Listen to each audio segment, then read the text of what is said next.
Le grand format de la rédaction consacré aujourd'hui à un fléau pour l'Europe, les faux billets d'euros. 90% de la fausse monnaie en circulation viendrait d'Italie et pour cause, dans la région de Campanie, dans le sud du pays, la mafia a développé un véritable savoir-faire de faux billets quasi indétectables. Pour les autorités italiennes, c'est un défi. On va en parler dans un instant avec notre invité Fabrice Risoli. Bonjour, merci d'être avec nous. Mais d'abord donc l'enquête de nos correspondants menée en Italie. Elle est signée Natalia Mendoza et Bernard Bédarida. Au pied du Vésuve, elle semble une périphérie comme tant d'autres. Et pourtant, c'est ici, dans les environs de Naples, dans le sud de l'Italie, que prospère la plus haute concentration d'imprimeries clandestines de fausses monnaies en Europe. Ces imprimeries sont vraiment bien cachées. Les faussaires sont fourbes. Ils sont passés maîtres dans l'art de dissimuler leur activité. Les lieux que nous contrôlons doivent donc être passés au peigne fin, car de tels ateliers peuvent être n'importe où. Le commandant Napolitano dirige une brigade de la police douanière locale. Toute la zone est asphyxiée par la Camorra, la mafia napolitaine. La Camorra peut facilement débourser de l'argent pour acheter les machines industrielles nécessaires à cette activité et, ce faisant, réinvestir l'argent sale. Leur dernière saisie a été faite ici, dans un de ces cabanons industriels. Baissez la caméra, s'il vous plaît. Ici, la discrétion est de mise pour ne pas alerter les entreprises voisines. À l'intérieur, nous trouvons une véritable caverne d'Ali Baba de l'imprimerie clandestine. Plus de 200 000 € en investissement pour ces machines qui permettent la reproduction à l'identique des billets.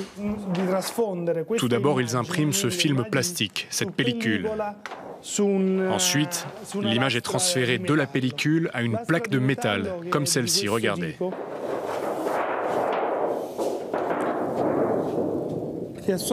Cette plaque vient alors s'insérer dans cette autre machine.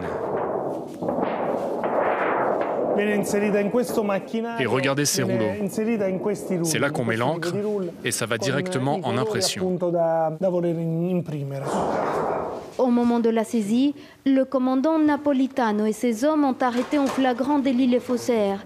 L'impression des billets en cours et l'encre encore fraîche, tout comme cette cache, vient dissimuler derrière une fausse étagère. C'est ici qu'ils stockaient toutes les feuilles de billets contrefaits, mais aussi les encres de différentes couleurs. Des couleurs que les faussaires n'ont pas eu le temps d'utiliser car ils ont été découverts au premier stade de l'impression. On l'appelle le filigrane, ce motif invisible à l'œil nu imprimé sur toutes les coupures. Et déjà, à ce point, la qualité de la falsification surprend. On voit bien qu'ils maîtrisent la technique. Le filigrane est la phase de la fabrication des billets la plus complexe. Et ici, elle a été parfaitement falsifiée. Elle tromperait même les yeux d'un expert. Plus d'1 million de faux billets en filigrane ont ainsi été saisis lors de cette opération, pour une valeur nominale qui dépasse les 50 millions d'euros.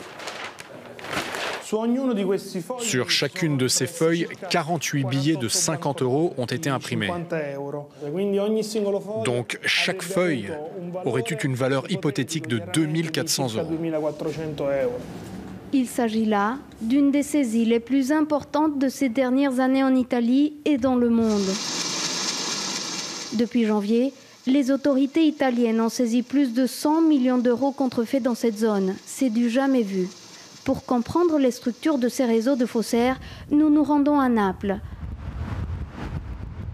Le procureur Giovanni Colangelo dirige les enquêtes pour démanteler les filières de production et distribution de monnaie contrefaite. Les enquêtes ne sont pas forcément faciles car les secteurs d'activité sont bien compartimentés. Il y a ceux qui financent et organisent l'activité de production de faux billets. Puis il y a les techniciens qui s'occupent matériellement de la duplication des billets. Enfin, quand les billets sont prêts, il y a ceux qui s'occupent de leur stockage. Et à partir de là, les faux billets sont destinés à inonder le marché. Une partie est écoulée dans les commerces locaux. Ici, nombreux sont ceux qui ont été victimes de cette industrie illégale. Quand je reçois un faux billet, je ne fais pas d'histoire. Je dis simplement que je n'ai plus de monnaie et donc que je ne peux pas le prendre.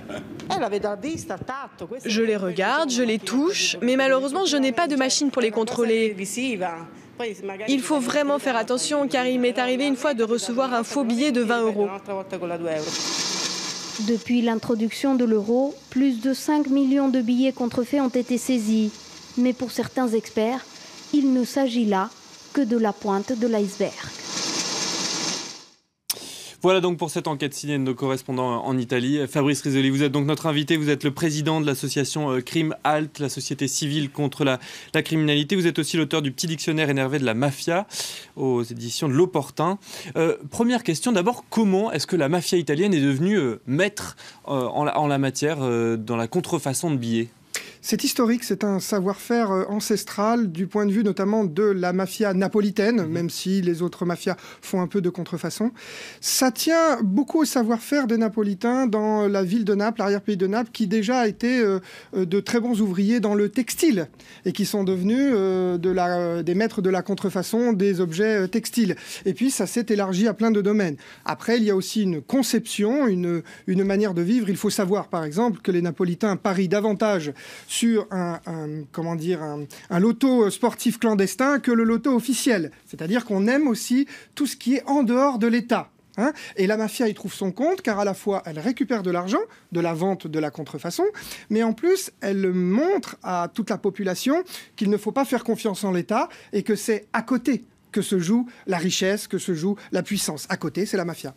C'est une pratique qui s'est développée avec l'arrivée de l'euro, qui existait déjà du temps de la lire, l'ancienne monnaie italienne. Non, c'est une pratique qui existait déjà du point de vue, à l'époque de la lire, mais évidemment avec l'euro, le marché pour les criminels italiens est devenu beaucoup plus large. Avec quand même ce petit bémol, j'entends ici que 90% des euros viendraient d'Italie. Mes recherches démontrent que dans les pays baltes, en ce moment, on produit aussi beaucoup de faux euros. Quels sont les autres domaines économiques investis par la mafia, et notamment la Camorra Alors la Camorra napolitaine a une particularité, c'est qu'elle est multicarte. Elle fait de tout. Elle est brillante dans le trafic de déchets, les journalistes français l'ont traité.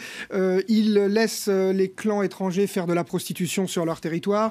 Ils sont bien sûr de grands importateurs de drogue. On arrête régulièrement des mafieux napolitains en Espagne qui font la tête de pont avec les cartels colombiens pour la cocaïne et avec les grands vendeurs, les grandes familles marocaines. Donc, par exemple, les Napolitains sont très forts dans l'importation de hashish. Mais le pouvoir de la mafia, c'est le contrôle du territoire et il ne faudrait pas oublier qu'un mafieux se lève le matin et son obsession, c'est de racketter les commerçants. Et que ça, c'est une des grandes forces de la mafia napolitaine. Petite somme pour les petits commerces, grande somme pour les grandes entreprises. Et vous noterez que sans l'infiltration dans l'économie légale, sans des entreprises légales comme dans le reportage, vous ne pouvez pas faire certains trafics, par exemple la fausse monnaie. Alors que font les autorités italiennes ? Elles ont les moyens aujourd'hui de lutter contre ces mafias ? Alors l'Italie est le pays de la mafia et le pays de l'antimafia sociale depuis 2 siècles, de l'antimafia juridique depuis 30 ans. L'Italie a les meilleurs outils juridiques au monde pour lutter contre le phénomène mafieux. Alors pourquoi elle ne vient pas à bout de ce phénomène ? C'est pas parce qu'on ne vient pas à bout d'un phénomène qu'on n'a pas de bons outils. Il faut évaluer ce qu'était la mafia il y a 30 ans, qui tuait une personne par jour, et aujourd'hui, elle tue moins. Alors, la violence n'est pas le seul critère, mais elle a compris qu'il y a certaines choses qu'elle ne pouvait plus faire. Aujourd'hui, on condamne des gens parce qu'ils donnent des ordres pour des meurtres, parce qu'on a des collaborateurs de justice, ce que vous appelez des repentis. C'est une loi extrêmement importante qui permet de réduire l'impunité des mafieux. On confisque les biens des mafieux, donc on réduit leur richesse, et on réutilise à des fins sociales les biens confisqués. Précisément, ça paraît comme ça anodin, mais je suis venu aujourd'hui avec de la sauce tomate qui est faite sur des terrains confisqués aux mafieux. C'est-à-dire qu'aujourd'hui, vous avez des Italiens qui travaillent sur des terrains qui appartenaient à la mafia. Aujourd'hui, ce sont des coopératives qui font des millions de chiffres d'affaires en Italie. Et ça, c'est vraiment quelque chose qui mériterait d'être fait dans d'autres pays, y compris en France. Et alors, une dernière question pour revenir à la monnaie, à l'euro. L'Europe elle-même combat ce phénomène. Que peut faire ? On sait que l'Europe est en train de changer peu à peu ses billets. Les 5 euros, 10 euros ont déjà été changés. Le billet de 20 euros va bientôt arriver. Les systèmes sont plus perfectionnés, rendent plus compliquée la tâche de falsification de ces billets. Mais on nous promettait un euro infalsifiable. Ils étaient déjà falsifiés avant la mise en circulation de l'euro. Le problème est un problème d'arbitrage. Le billet ne doit pas vous coûter plus cher que ce qu'il ne coûte avec tous ces systèmes de sécurité. Et même lorsqu'il sera vraiment encore plus sécurisé, vous aurez toujours de la contrefaçon, c'est l'histoire de l'humanité. Vous remarquerez que ici, si on a pu arrêter ces gens qui font la contrefaçon, c'est par une enquête de police judiciaire, tout ce qu'il y a de plus classique. Je vous invite à retrouver le rapport de la Garde des Finances qui a fait cette enquête sur le site crime.org.com et il y a des traductions très intéressantes. Je crois qu'il y a 8 millions de billets qui ont été aujourd'hui, cette année, enlevés de la circulation. Merci beaucoup Fabrice Ly d'être venu sur le plateau de France 24 répondre à nos questions et sur donc ce phénomène de falsification des faux billets en Italie. Merci d'être venu sur le plateau donc de Paris Direct.